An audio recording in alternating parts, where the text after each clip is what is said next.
This is GSS 7.5, problem number 3. Imagine we had this. This is just the formation of an acetal, correct? The S is right under the O in the periodic table, so it acts very similarly. In that case, you're just gonna get your acetal. Or it's not really an acetal, it's what I call it, because there's a name for it, but I don't know it. I call it the acetal with S's in place of the O's. And this happens because we're in excess. And we're gonna jump into the nitty gritty here. This is number 4.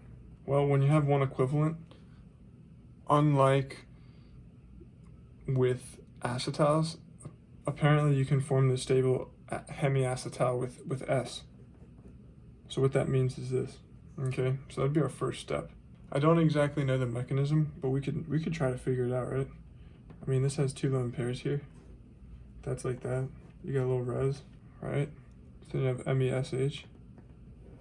It attacks. Equilibrium arrows, of course, but this isn't really a strict mech, so I'm just kind of going through it. Then you could probably use the starting material to deprotonate. So you're left with this hemiacetal with an S instead of an L. All right, so that's actually a stable intermediate. I'm actually not exactly sure as to why, but it is. The next part of the problem is adding one with an ethyl on her, one equiv, H+. So the way this one works then is apparently you can add this adds the ethyl part, and then the S with the methyl on it stays the same. So the cool thing about this S business is that you can add different like groups on the S. So with an acetal, you only can add, see how we're adding the ethyl group twice? We're forced to. That's the way it works. But with this, you can add different groups on. I think that's the point he was trying to make. So that would be the other box. So I'm not sure how big of a deal this stuff's gonna be, but I just wanted to address it. But it's not something that I'm very comfortable with. I'll be honest with you. So if you have questions about it, please see him regarding this material.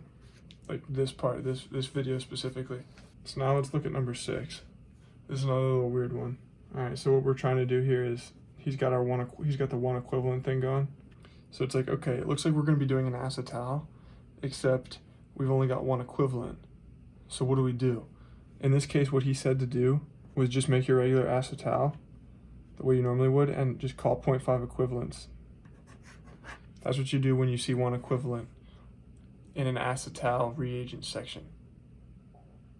Unless you can form a stable hemiacetal. We're gonna get into that in a second, but I wanna show you one more of these. I just wanna do one like this. And then let's do ETOH, one equiv, H+. So based on what we saw in lecture, what I would do is this. And because we only have one equivalent, I don't really understand what the mechanism would be. Apparently, like it goes back, it like goes forward and then like goes backwards or something like that, but you're only getting half equivalent of this, which I really don't understand. But again, if you want to know the real chemistry behind this, I would ask him. Again, I don't know how big of a deal this stuff's gonna be, but okay, so now let's look at forming the stable hemiacetal. When can you form the stable hemiacetal? When you have small aldehydes. What is a small aldehyde? It's less than or equal to 4 carbons. And this is something I'm sure about. Let's say, for example, number 7. So you've got this. We have three carbons in the aldehyde. Once again, it looks like we're trying to do our acetal business, except we have one equivalent. Well, up here, if we had a regular molecule, like a ketone or something that was bigger than 4 carbon, like this is small aldehydes.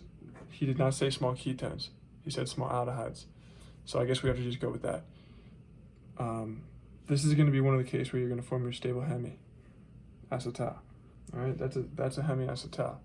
It's like halfway between getting from a carbonyl to an acetal. You've got like half of it here. You've got an OH and you've got the O with that. That's why it's called hemiacetal. So that's our stable hemiacetal. Now let's look at number 8. All right, looks like we're adding ETOH with one equiv. All right, once again, it's set up for an acetal, except we have a small aldehyde and we have one equivalent. So that indicates stable hemiacetals.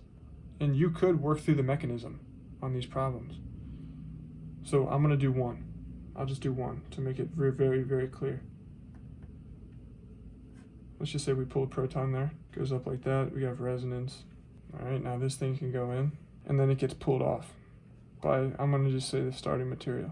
And that is apparently where we stop, because we have one equivalent. So one equivalent means like one, I guess, one molecule or something. We don't have any more like excess OH. It's not an excess, so we can only really use one, to my understanding. The trick is to see if you have a small aldehyde and see if you're set up for an acetal formation, and then see how many equivalents you have. See if you're in excess or if you've got one equivalent. If you've got one equivalent, then you do the stable hemiacetal. You call it a day. So now let's look at number 9. 1, 2, 3, 4. 4 carbons. That's the small aldehyde. We have one equivalent, so it looks like we're going to be doing our stable hemiacetal right there. And then O, and then we have 1, 2, 3. So we go 1, 2, 3. Call it a day. That's it right there. To my understanding, that's what you would do. Now, I made this problem up, this next one, number 10. You have ETOH, one equivalent, and then H+. So in this case, we do not have a small aldehyde. This is technically, this is 1, 2, 3, 4, this is 6 carbons. So therefore, the stable hemiacetal does not form. And truthfully, I don't know if it would be no reaction. I don't know if it's no reaction or if you would do this business, okay? But I think it's this. I think it's that, based on what he said. Anyone, if you want to talk to me about this, I would love to. I don't know if this is completely correct, but it's not something that's a huge sticking point for the exams, so I'm not going to dread. I'm not going to lose sleep over it. And I don't think you should either. That's only on this video, though. You could lose sleep over the other videos. Okay, I want to talk about 12. This is where we really get into the cloudy business for me. So we've got this whole setup.